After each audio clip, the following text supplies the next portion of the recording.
International geopolitics में एक नई डेवलपमेंट हुई है। इसमें पाकिस्तान जो है इंडस वाटर ट्रीटी में भारत के खिलाफ इंटरनेशनल आर्बिट्रेशन कोर्ट चला गया और वहाँ पे जो है एक डिसीज़न भी ले आया अपने फेवर में भारत के खिलाफ कि भारत जो है उन रिवर्स के ऊपर जो कि पाकिस्तान की तरफ बहती हैं भारत से, उनके ऊपर हाइड्रो इलेक्ट्रिक पावर स्टेशन बना रहा है और उससे जो पाकिस्तान की तरफ जो आने वाला पानी है उसमें कटौती हो जाएगी और उसके जो फार्मर्स हैं, उसकी जो जनता है और उनकी जो वहाँ की इंडस्ट्रीज़ हैं जो उसके ऊपर डिपेंड करती है उस पानी के ऊपर, उनको जो है एक बड़ा हिट मिलेगा।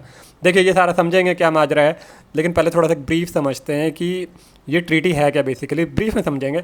भारत और पाकिस्तान के बीच में 1960 में 1960 में ये ट्रीटी हुई थी और अभी 60 साल से भी ज़्यादा हो चुके हैं। ये ट्रीटी स्टिल इन फोर्स थी रिसेंटली, जब तक भारत ने जो है सस्पेंड नहीं कर दिया पहलगाम अटैक के बाद।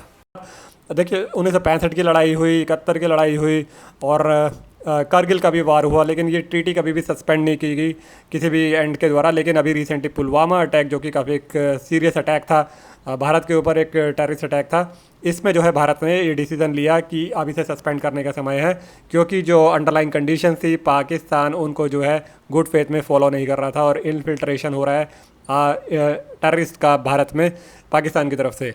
देखिए इस ट्रीटी के तहत जो है 6 नदियां हैं, 3 नदियां जो कि ईस्ट की तरफ जो फ़्लो करती हैं, जैसे कि सतलुज है, ब्यास है, रावी है।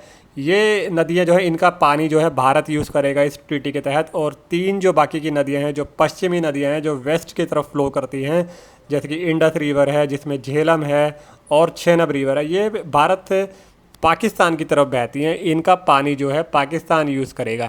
अब देखिए इस ट्रीटी में क्लॉज क्या है, क्या प्रोविज़न है। अगर कोई विवाद होता है दोनों कंट्रीज़ के बीच में, कोई तनाव होता है किसी पानी की शेयरिंग को लेकर के, तो इसमें प्रोविज़न ये बताया गया है कि जो इंडस वाटर कमीशन पहले जो है बनेगा वो इसे सुलझाने की कोशिश करेगा। उसके पास प्राइमरी राइट है, सबसे पहला अधिकार है सुनवाई करने का, और अगर वो कमीशन फेल रहता है इस सुनवाई में और कोई डिसीज़न नहीं दे पाता कोई पीसफुल तरीके से जिसको दोनों पार्टी एग्री करें, तो फिर ट्राइब्यूनल का और आर्बिट्रेशन कोर्ट में जाने का जो है इसमें प्रोविज़न दिया गया है। लेकिन पाकिस्तान ने इसमें क्या करा कि वो इस ट्राइब्यूनल के पास और कमीशन के पास या आर्बिट्रेशन कोर्ट के पास नहीं गया, जो कि इस ट्रीटी के अंदर पहले से बताया गया। वो डायरेक्ट जो है इंटरनेशनल कोर्ट और आर्बिट्रेशन में चला गया और वहाँ पे जो है वो डिसीज़न लेके आया। पाकिस्तान ने जो डिसीज़न लिया है अपने फेवर में, भारत का ये कहना है कि देखो ये जो प्रोविज़न बताए गए थे ट्रीटी में उसको पाकिस्तान ने फॉलो नहीं करा, वो डायरेक्टली इंटरनेशनल कोर्ट में नहीं जा सकता।